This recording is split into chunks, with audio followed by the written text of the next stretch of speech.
Man, I get a lot of y'all messages asking me how I come up with all this mess that I come up with, and I got a lot of crazy stuff that floats around in my head.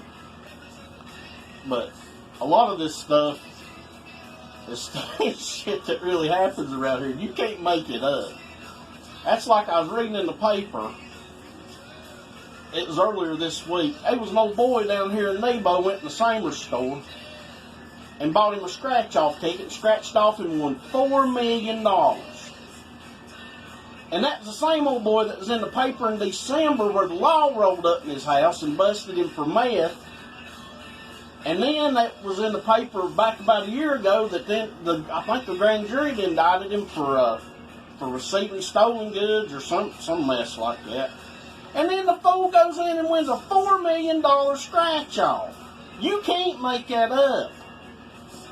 And then today we was in here working, and an old boy rolled up in an old beat-up, ratty Ford Ranger, had one of them god-awful light bars across the top, had prison tattoos all over, and he come in here, and I could see he had a flat tire, and he said, man, you reckon you can fix a flat tire? And I said, yeah, I guess. And he said, it's in the sidewall. And I said, you can't fix it in the sidewall. He said, well, I tried plugging it. If you could just put a patch on it or something. I said, you can't do that. He said, well, I tried plugging it and it didn't work. And I thought, no shit, Sherlock. That's what I just told you.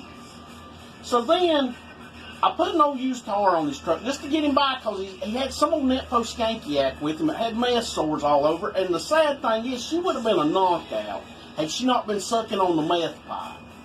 So he was taking her to the airport because she'd been up here 2 months. He'd known her since 6th grade.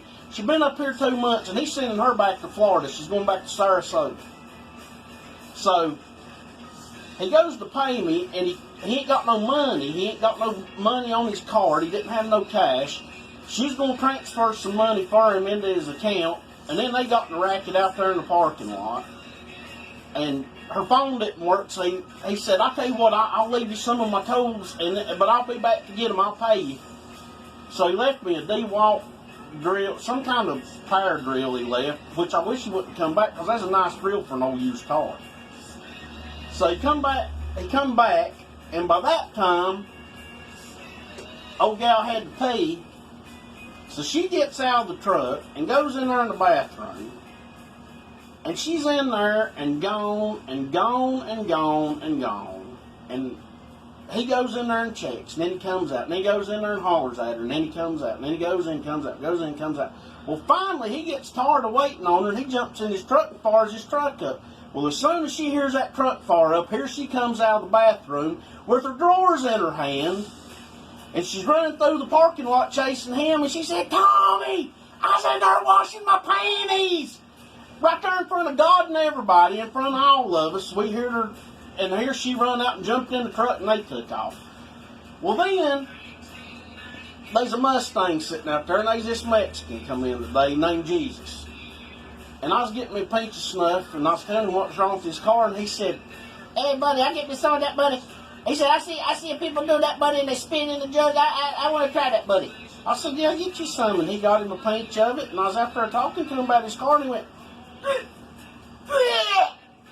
oh, buddy, I don't like that, buddy. I said, did you swallow it? He said, yeah, buddy. I said, no, you don't swallow it. You snuff. You spit it out. I said, you don't swallow that. I said, you're going to be sicker than a dog. And he said, oh, buddy. Oh, and I started laughing at him. He said, oh, buddy, it ain't funny, buddy. Buddy, it ain't. So then I finally got rid of him. And then I was reading in the paper. There was an old gal down here on the other side of the county. The law see her. They noticed she didn't have a license and pulled her over. She looked like Cruella de Vil and James Brown had a youngin'. If you imagine them two having a youngin', that's what this old gal looked like. The law pulled her over and told her to get out of the car. Well, she got pissed off because the law told her to get out of the car. She punched the law. They got in a racket, and they was in a fist fight, I reckon. And then her bulldog jumped out of the car, and her and the law rolled over the bulldog, and the law dislocated his finger and had to go to the hospital and get his finger fixed. So, when y'all ask me where I come up with this mess, man, it's all around here. It's something like that every day here. You can't make the stuff up that happens around here. That's like the other day, old boy's walking down the road talking to the damn aliens. He couldn't have been on meth. I think he was on flocka because he wasn't tweaking. Man, he was out there. And he'd come out and done like that. So I went out there and caught him, and he run out in the road. And I said, if I see your ass come down through here again, I promise you, I will put you in that dumpster down there. So needless to say, he's been steering clear of this joint lately. You just got to lay the law down to them people. But that's how I come up with this stuff, because it's everywhere around here. I mean, they don't call it meth dow because it's teetotaler utopia. I mean, that stuff's everywhere around here. And that's how I come up with it. One of these days, I figure they're going to run me out of here for making fun of them so much. But, you know, if they do, they do. If they don't, they don't. I don't know.